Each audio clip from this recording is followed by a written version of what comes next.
இஸ்லாத்தில் பார்த்தோம் என்று சொன்னால் ஆண்களும் பெண்களும் சமம்தான். ஆண்கள் அதிகமான அந்தஸ்துக்குரியவர்கள், பெண்கள் குறைவான அந்தஸ்துக்குரியவர்கள் என்கின்ற கோட்பாடு என்பதை கிடையாது.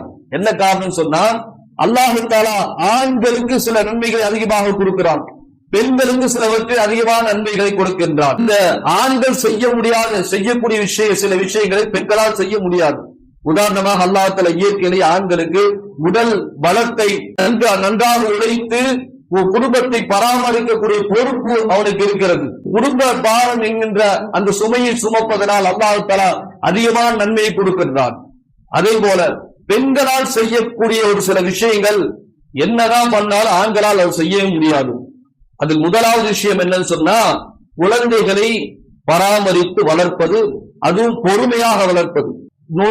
குழந்தைகளை பக்குவமாக வளர்க்கக்கூடிய அந்த கலை என்பதை அல்லாஹ் பெண்களுக்கு மட்டும்தான் கொடுத்திருக்கிறார்.